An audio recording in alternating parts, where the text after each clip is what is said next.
A paz do Senhor e Salvador, Jesus Cristo, né? Aquele que vive, reina para todo sempre, né? E é justamente por isso que nós, como igreja, né, estamos aqui implantados na terra, né? Para que o nome do Senhor Jesus seja exaltado, né? Para todo sempre. Vamos orar.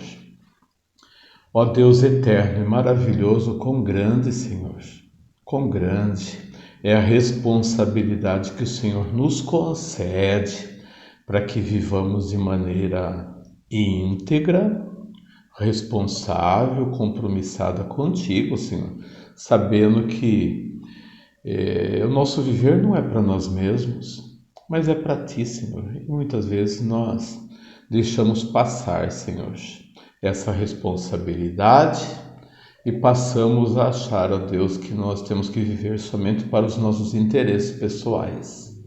Senhor, fortalece o nosso coração nesses dias tão difíceis e complicados, para que todos nós, como igreja, reconheçamos o Teu senhorio e vivamos para glorificar a Ti, Senhor. É no nome de Jesus que nós oramos. Amém.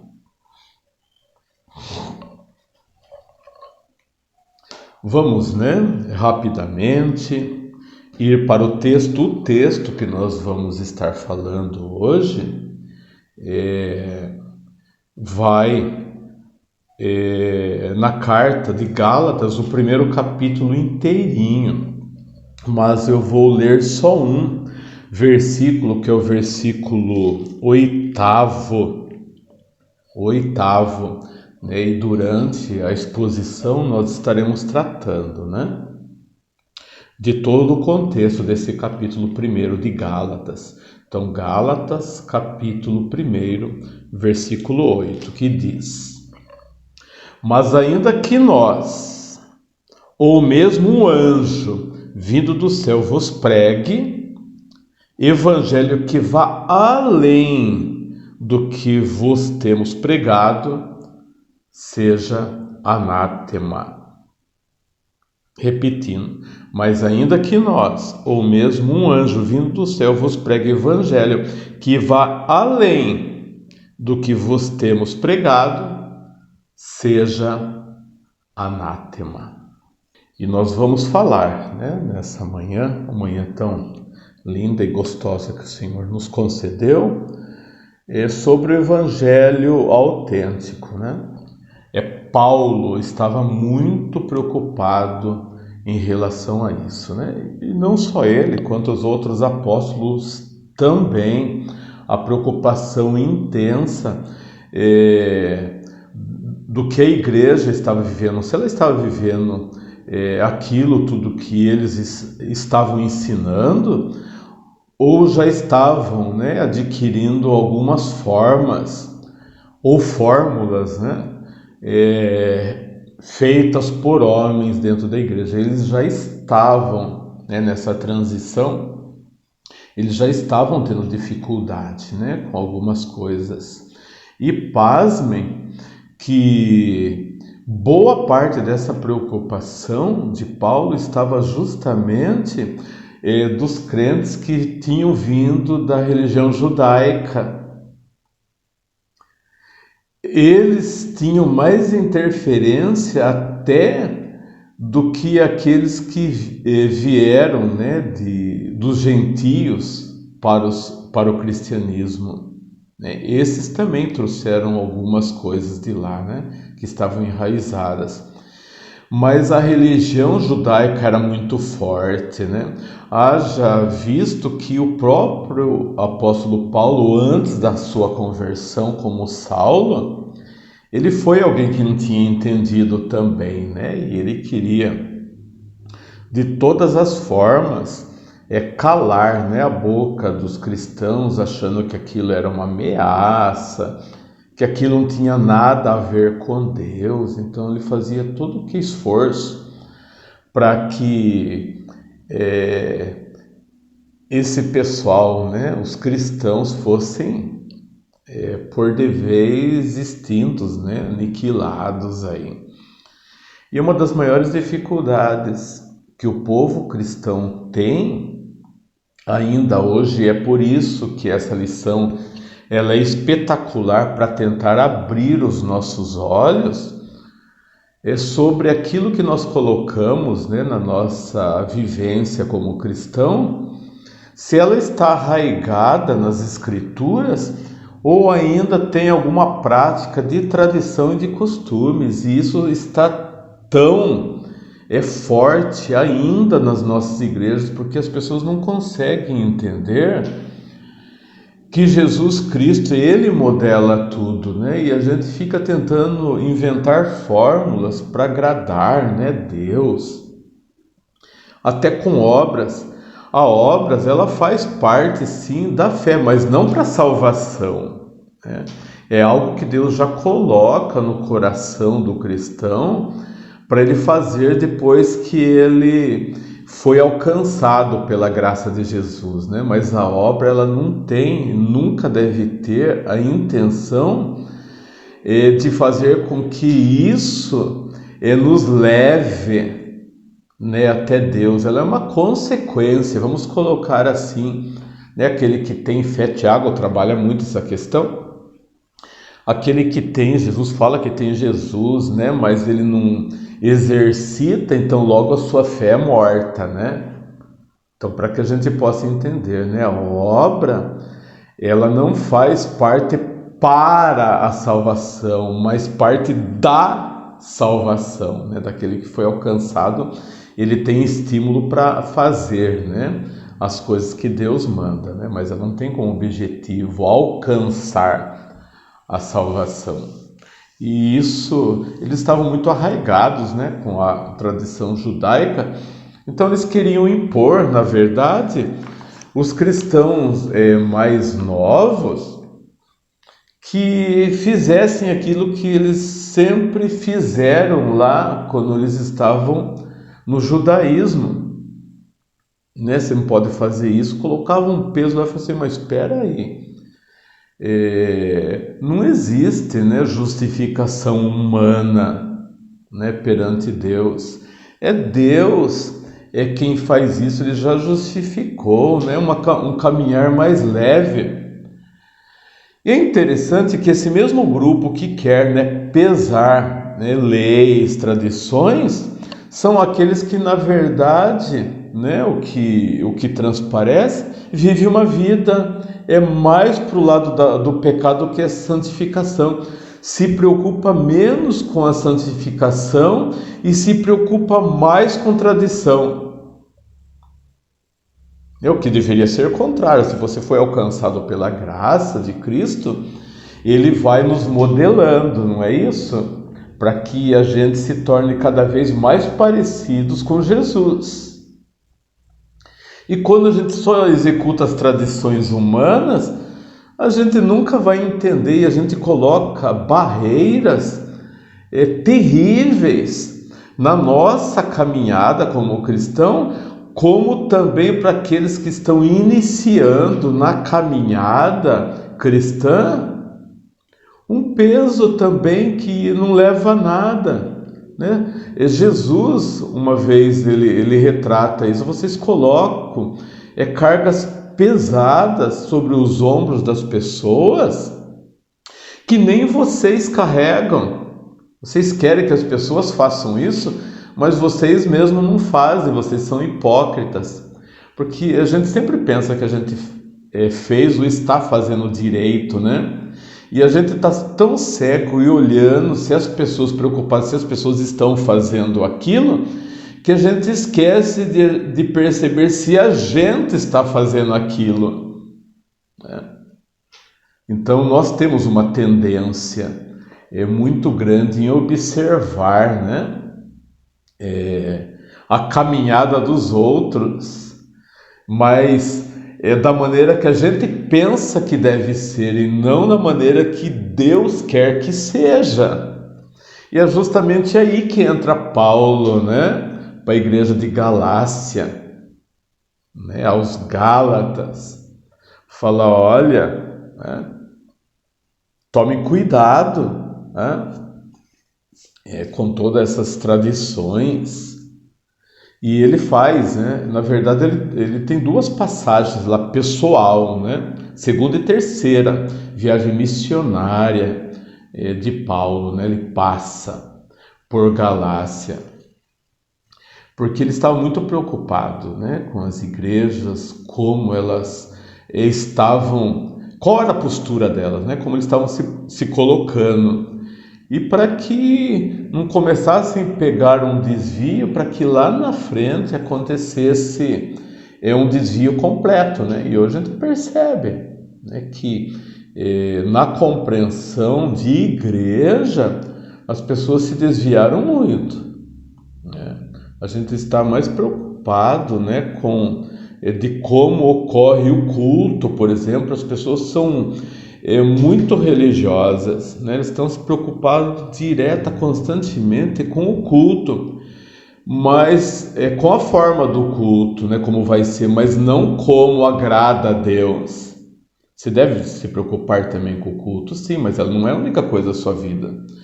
O culto no templo, o cultuar a Deus, ela permanece na nossa caminhada como igreja.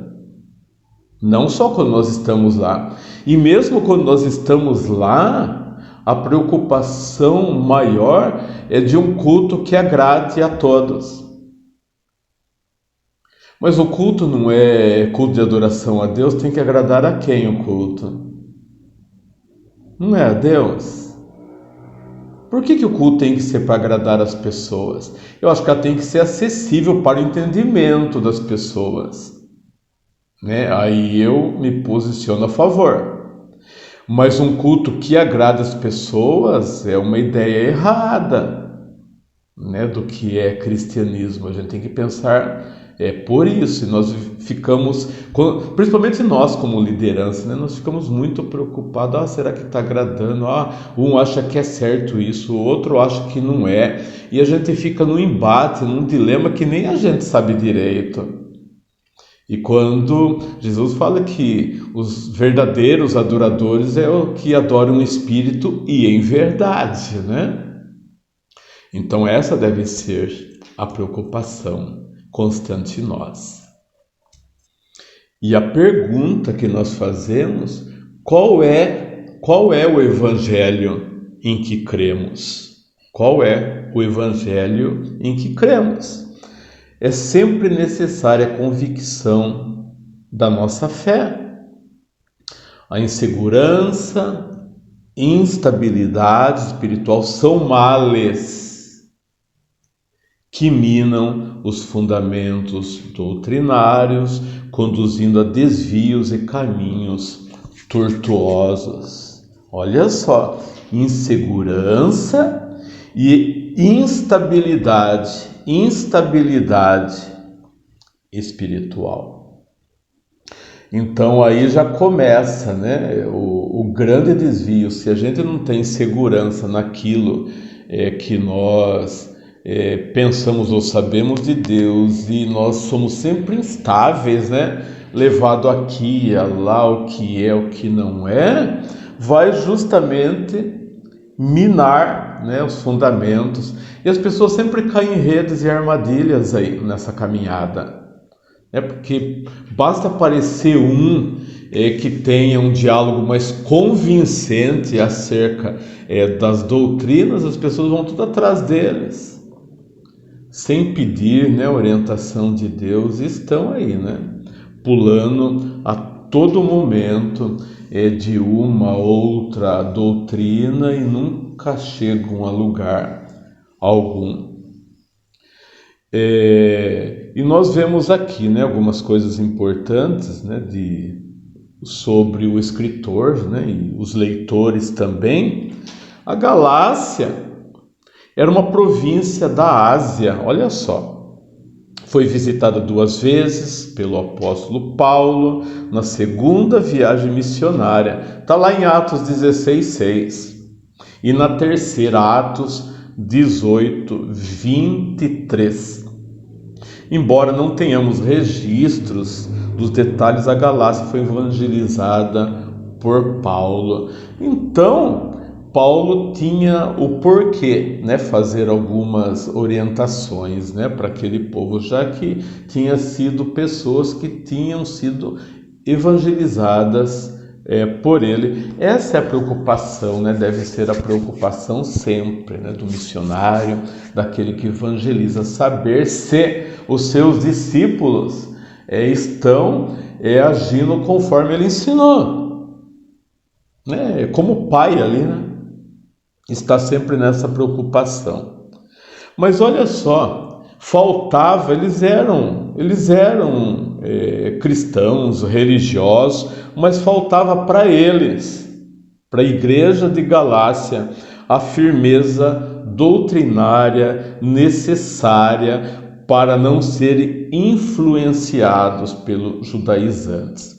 É o que falta também para nós, né? Se há firmeza para nós doutrinária, logo a gente não fica ouvindo, né? Falar, eu gosto desse, eu gosto daquele, eu gosto. Mas espera aí, siga, né? Você pode gostar, você pode até conversar, né? As coisas, mudando, né?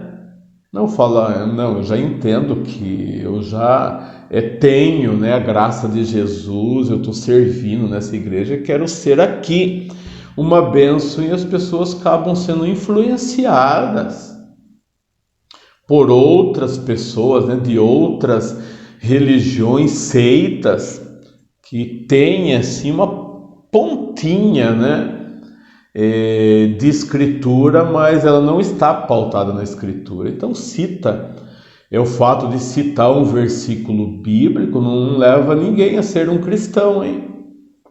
Tome cuidado, o camarada conhece a Bíblia, né? Nossa, cita versículos de cor. Isso pode ser uma cilada, porque ele usa o versículo fora do contexto. Você fala, nossa, o cara ele sabe tudo.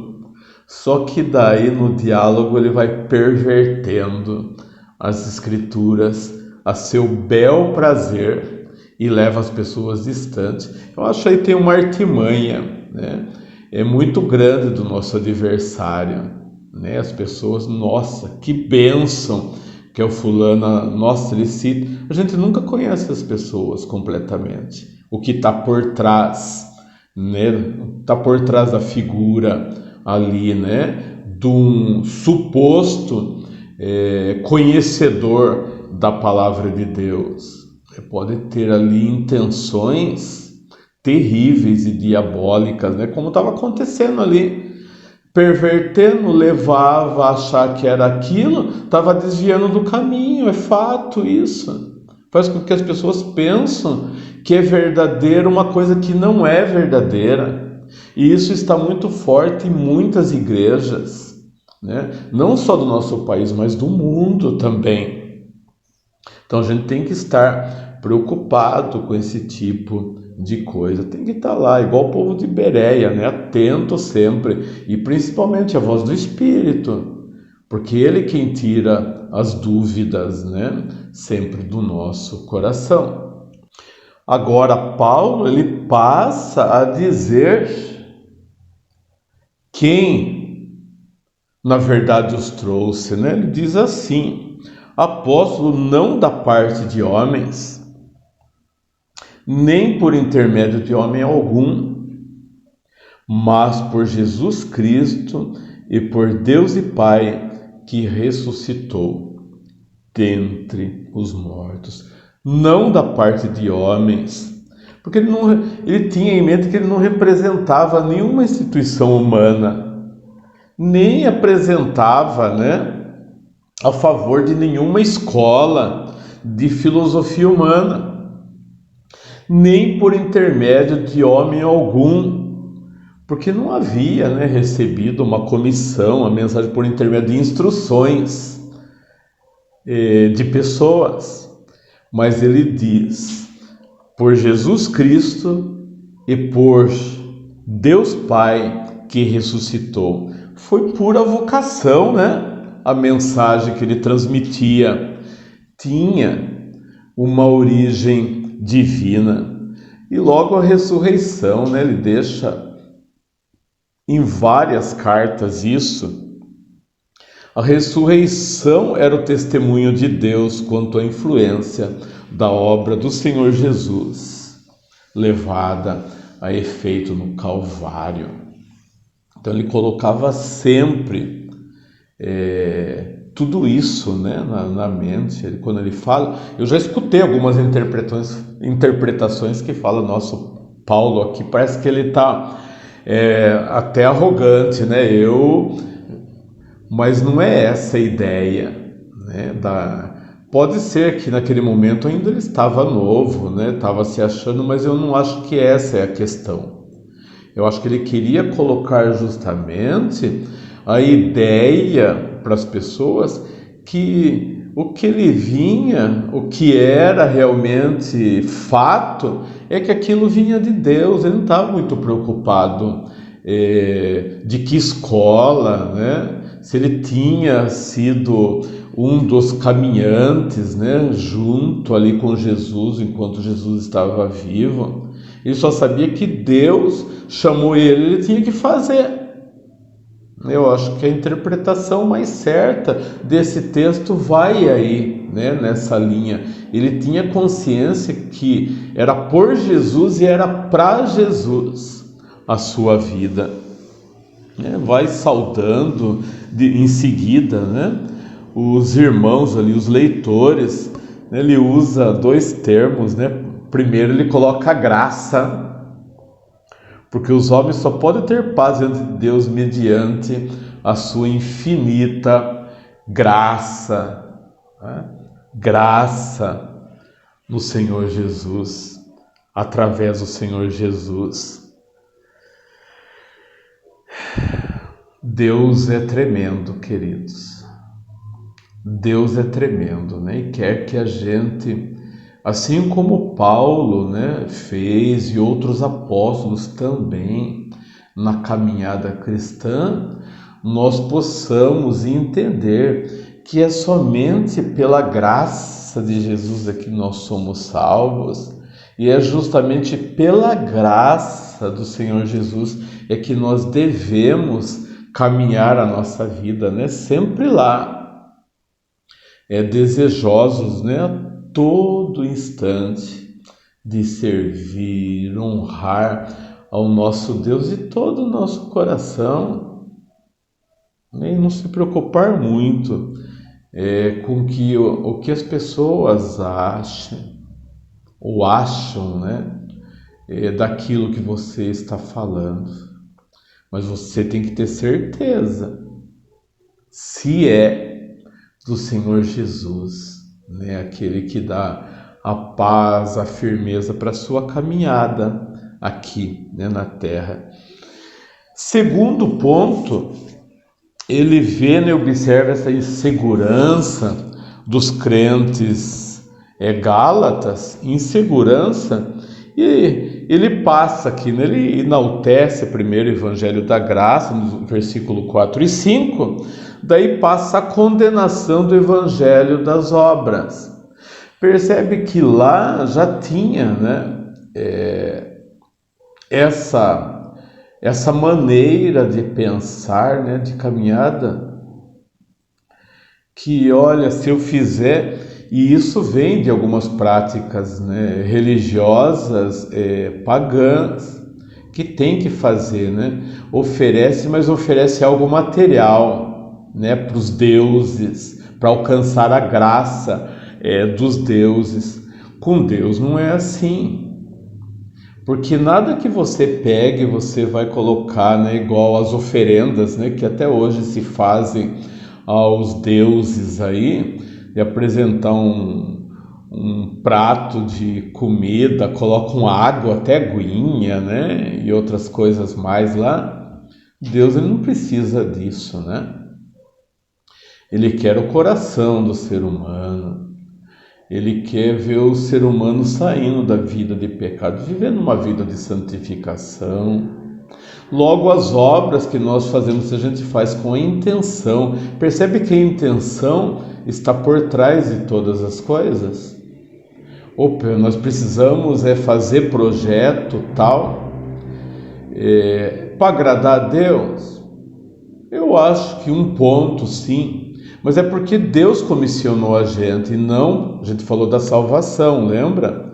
Não fazer essas obras na intenção de alcançar a graça. Nós já alcançamos a graça. Se a gente é cristão, a gente já alcançou a graça do Senhor Jesus. Então as coisas que vai somando nossa vida, nossa caminhada, assim como Paulo lá, ele não estava fazendo toda essa caminhada, passando por prisões e tudo mais, para alcançar a salvação, é porque ele já tinha sido alcançado pela salvação.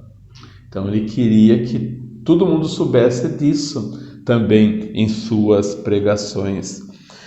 E a gente vê que mudança rápida, né? Versículos 6 e 7, para Paulo era espantosa, né? A rapidez com que aqueles crentes aderiram às doutrinas dos judaizantes.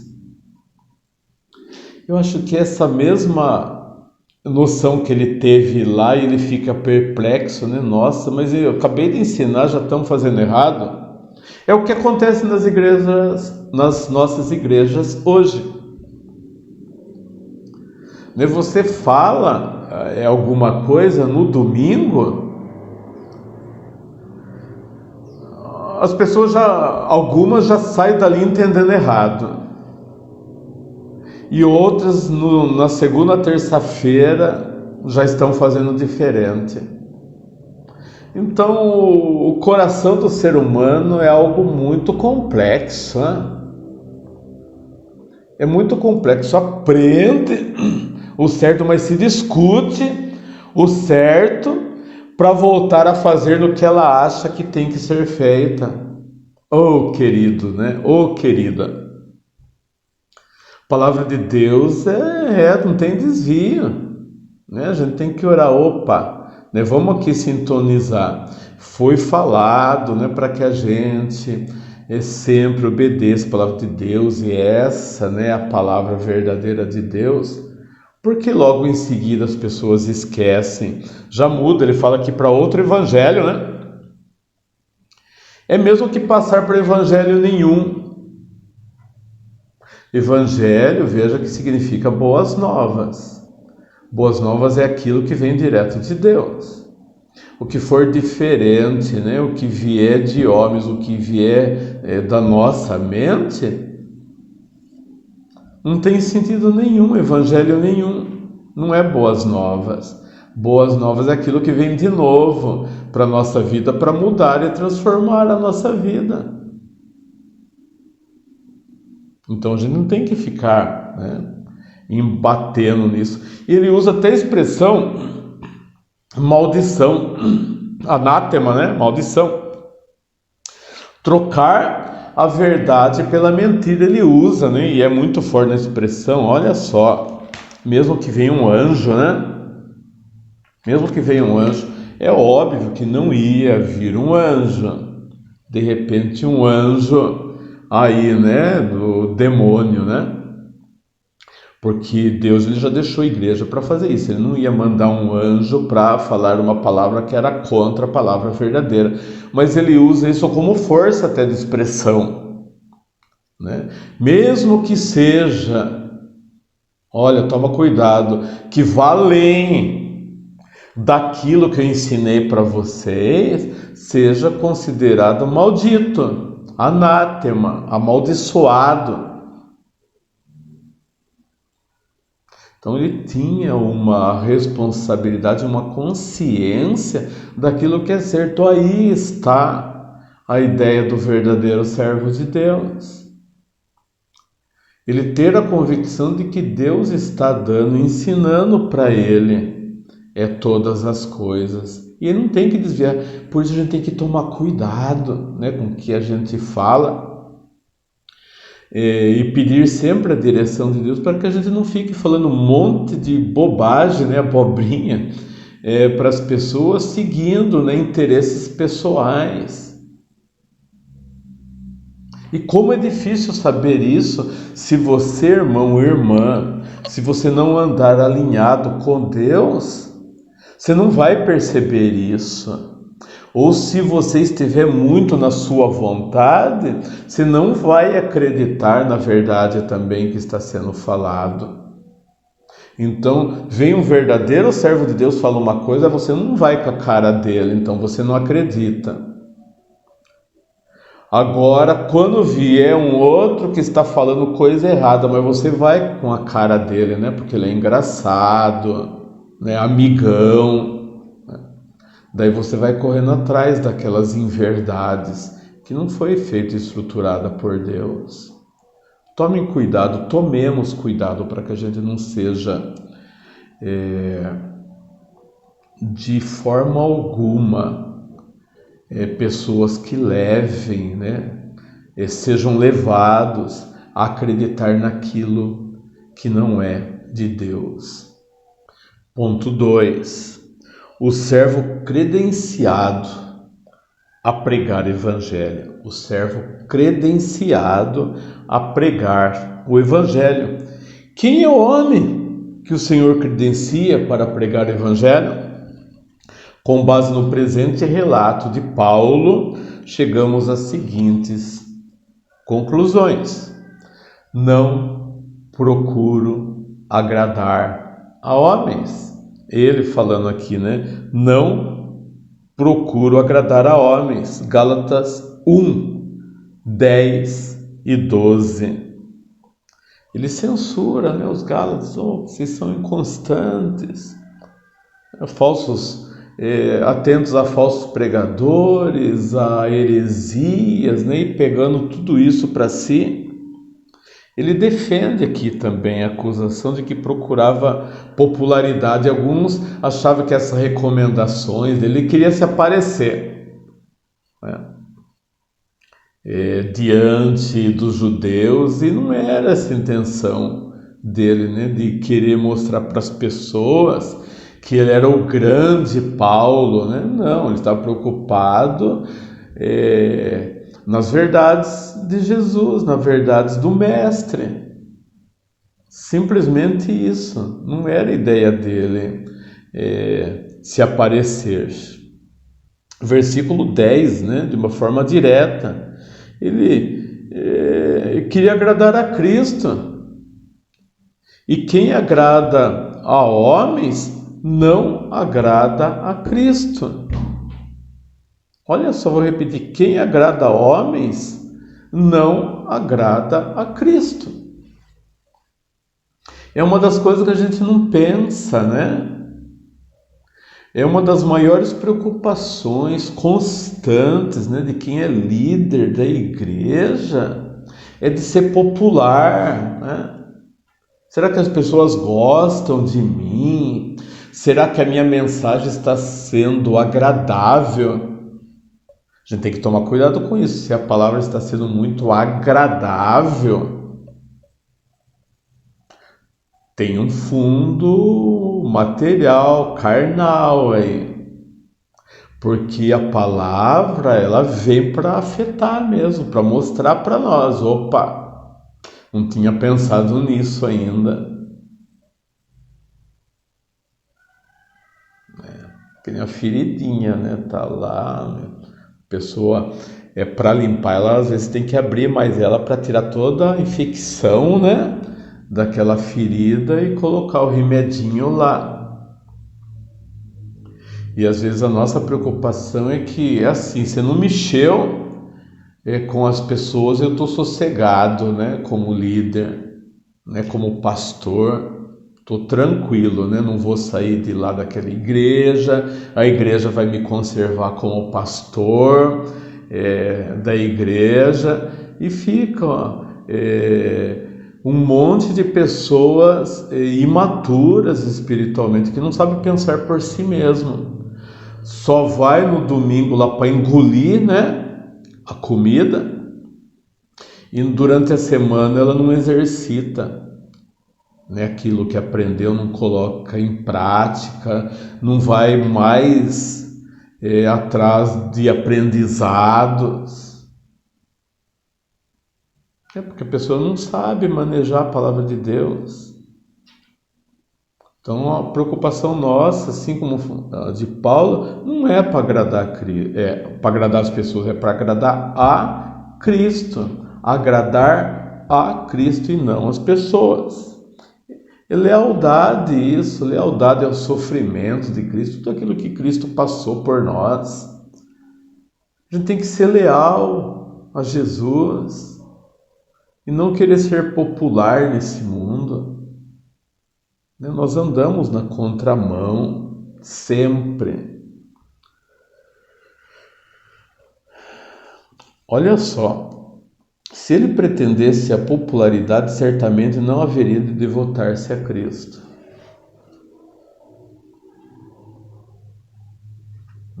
Estou preocupado com as pessoas, então eu gasto até o meu tempo em saber o que eu posso fazer e agradar as pessoas, ao invés de ter uma mensagem genuína.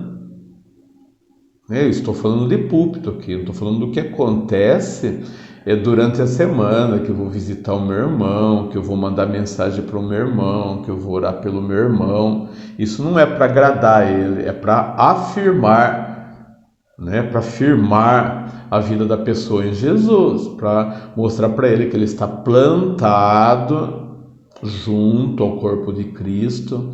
Então nós, como líderes, temos essa função. Mas estou falando de púlpito, estou falando da seriedade, que nós devemos ter a palavra correta. E não meio termos, para as coisas. A mensagem cristã não é recebida de homens. 11, e 12. Faça-vos, porém, saber, Eu acho interessante, a entrada, que Paulo dá, para ele anunciar e falar, sobre isso. O evangelho que os judaizantes colocavam em dúvida e que estava sendo abandonado pelos gálatas não era uma invenção humana, nem uma tradição, mas uma revelação de Jesus Cristo. Aquilo que ele havia ensinado estava sendo deixado por eles para seguir práticas judaizantes. Preferiram dar ouvidos ao que os judaizantes tinham, e esqueceram completamente o que Paulo tinha ensinado. Porque na nossa caminhada no dia a dia, a gente está rodeado de falsos mestres. E às vezes menos tempo nós temos como líderes em estar juntos com os amados irmãos. E durante o dia, lá no serviço, tem pessoas de outras religiões e conversa e não sei o quê. E se ele não for firmado, ao invés dele mostrar de quem ele é servo, ele começa a ouvir e colocar as falas dos outros religiosos como verdade. Por isso que é importante você não ficar só no domingo no culto, deixar que a sua vida se resuma no domingo, com 1 hora de culto. Tem que ter uma prática diária disso. Se puder congregar durante a semana, vá. Durante a semana tenha seu momento devocional, isso te dá firmeza.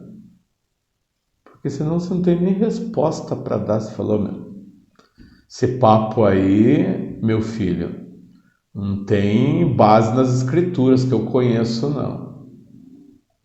E ponto. E de repente você vai conquistar aquela pessoa para Cristo, que ela não tem ainda. E você não vai cair em ciladas, não. Perceba essas coisas. Olha só, que interessante. Paulo prossegue comprovando que havia recebido o evangelho diretamente de Deus. Olha como que ele era antes da conversão. Paulo, antes da conversão ao cristianismo, fala que ele era zeloso da tradição dos pais dele. Versículo 13 e 14, né? Então percebe que somente zelo por zelo ele tinha antes da conversão. Ele era um religioso, um judeu, segundo a tradição dos pais dele. Mas que fazia nele entender as escrituras de um modo tão errado, né? Tão incompleto, tão incapaz de transformar as pessoas. O zeloso. Esse mesmo zeloso aqui, pelo zelo, ele estava determinado a devastar, acabar. Atos 26, 10, né? Lá mostra, ele queria acabar mesmo. Paulo ele tinha cartas, né, das autoridades judaicas, do Sinédrio para fazer isso. Ele tinha cartas. Ele podia entrar na casa das pessoas, estourar a porta e sair arrastando essas pessoas para a prisão ou para a morte. Paulo fazia isso por dedicação, segundo o entendimento dele. Era uma devoção a Deus. E quantos fizeram isso, né? O cristianismo, depois, quando ela toma um desvio aí, né? Tem as cruzadas, né? A época das cruzadas. Cristão, né? Se dizendo cristão, e a roupa vinha, né? Com uma cruz aqui, né? Simbolizando a cruz. Que matou muita gente também. Ninguém podia pensar que a terra era redonda, que ia morrer queimado. Nessa época foi que a ciência começou a expandir aí, né, seus conhecimentos, mas a igreja não admitia sair daquele quadrado, né, que era imposta religião. Não faz as pessoas pensar, né? É pedir a direção de Deus, né? Tudo é que seja o contrário daquilo que eu penso, não que Deus está falando, daquilo que eu penso. A terra é quadrada e plana. A terra é quadrada e plana. O camarada não sabe pensar que a terra é redonda. Se tem lógica, né, de a terra ser redonda. Nesse tempo o pessoal não pensava em rotação, né, da terra em volta, né, do sistema solar, não sabiam nada disso, mas não queria aprender também, é diabólico, né? Não quero saber o fundo dessas questões, e eram inimigos da igreja, daquela denominação lá, não tinha nada a ver com Deus. Então faz com que religiosos sejam cegos, né? Carentes de entendimento. Deus ele vai abrindo nossa cabeça para as coisas dele, né? Repito, Deus abre a mente, os olhos para as coisas dele, para a gente olhar que o mundo é muito mais belo do que aquilo que os nossos olhos e mentes imaginam. Para o poder de Deus não há limites. Eu vou colocar assim, que eu acho que é tremendo. Para o poder de Deus as coisas não têm limite. Ele usa até o jegue lá para falar, né? Para Balaão, né? Então ele pode usar, eu coloco esse termo para dizer, ele pode usar até pessoas consideradas ateias, pessoas de outras religiões, para mostrar alguma coisa que é dele. Eles não vão acreditar que isso tem Deus, né, por trás disso. Mas nós acreditamos que tem Deus atrás disso, né, dessas belezas que são descobertas a todo momento pelos cientistas, pelas pessoas, mesmo que elas não sejam cristãs. Talvez algumas delas nunca vão acreditar, né, e confessar diante de Deus, mas ela está sendo usada para mostrar alguma coisa que para nós é o poder de Deus, né? A experiência da salvação Olha só, para Paulo, agora Deus é o soberano, é o todo-poderoso, né? Essa é a experiência da conversão dele. Deus passa a ser para ele o soberano, né? Abre, tira, cai, né, as escamas dos olhos dele, para ele ver, né, que através daquele servo humilde, né, Jesus que veio à terra, que morreu e ressuscitou, agora esse, né, que ele pertence. Ele usa a expressão: ele me separou antes de eu nascer. Ele tem essa convicção agora, após a conversão dele. Ele me separou antes de eu nascer. Então, não é escolha minha, né? É Deus quem me escolhe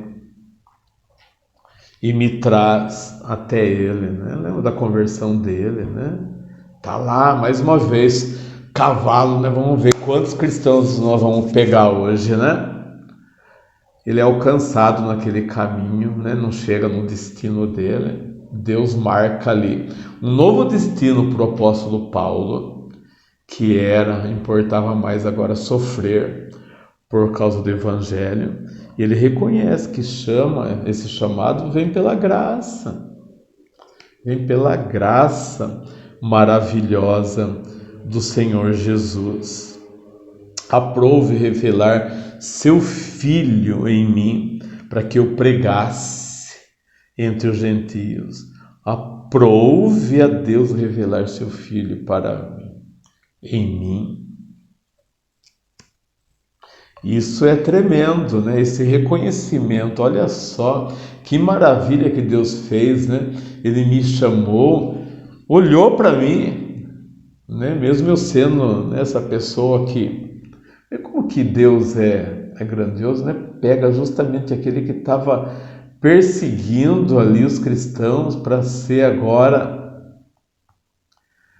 um servo tremendamente marcado e poderoso na mão de Deus, né? Nas mãos de Deus. Reconhecendo lá que Deus separou antes mesmo dele nascer e revela, né, no momento exato, ele revela o seu Filho Jesus, né, para que ele pregasse entre os gentios. Deus pode transformar, né? Nós estamos terminando. Deus, ele pode transformar, né, um fanático religioso em um verdadeiro cristão.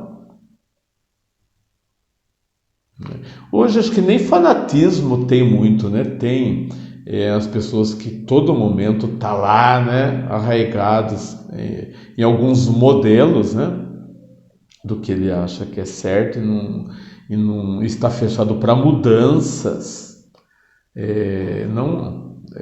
mudanças segundo a vontade, né, de Deus, para que seja um evangelho pregado com poder, né, com substância das coisas de Deus. Mas hoje até isso tem acabado bastante, né, para um comodismo, né? Fanatismo versus comodismo, né? Então, duas coisas aí que caminham juntos, né? Que são perigosas, né? O fanático, aquele que está lá dentro da igreja, mas que ela trunca, ela fecha a entrada para as outras pessoas do jeito dela ser. As pessoas vão começar a frequentar quando começa a perceber que é um negócio que é um peso tremendo, mas que não traz uma liberdade em relação a Jesus, não libertinagem, tá? A liberdade que você deixa o peso, né? Você deixa um peso, mas você acaba colocando um peso, um fardo muito maior ainda no coração das pessoas, que levam da mesma maneira para longe de Jesus. Vamos pensar, né, de uma maneira muito responsável a quem nós queremos agradar, né, na nossa caminhada. Se é a homens, se é a Deus. Olhando para esse texto, né? Olhando para esse texto, focando na palavra de Deus e deixando que o Espírito Santo de Deus, né, haja na nossa mente, no coração, né? Não deixe reservas sobre isso. Leia esse texto novamente, né, de Gálatas capítulo 1. Leia esse texto primeiro e deixe o Espírito Santo falar em seus corações, né, que fale ao nosso coração. Vamos orar. Ó Deus maravilhoso, Tu és tremendo, Senhor, tremendo, rico em dar, em perdoar, a fazer diferente nossa vida, nos moldando, Senhor. A mesma coisa que aconteceu com o apóstolo Paulo, a gente ser moldado e marcar, ter um marco do início da nossa conversão, seguindo os propósitos do Senhor, ó Deus, e não os nossos propósitos.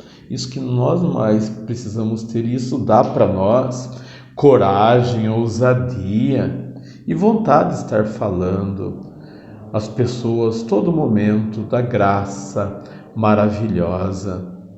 Acredito, Paizinho, que muitos têm desanimado nessa caminhada justamente porque percebe que não tem agradado as pessoas e tem deixado de falar.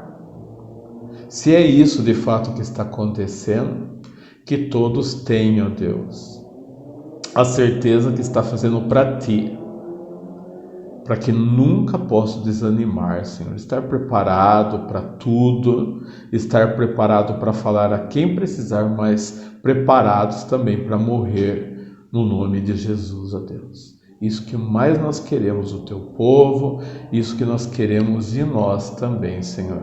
Nos ajuda a falar de Ti. É o que nós te pedimos no nome de Jesus. Amém. Deus abençoe, viu? A você e a sua vida. E vamos em frente, né? Vamos em frente, consagrando mais a nossa vida a Deus.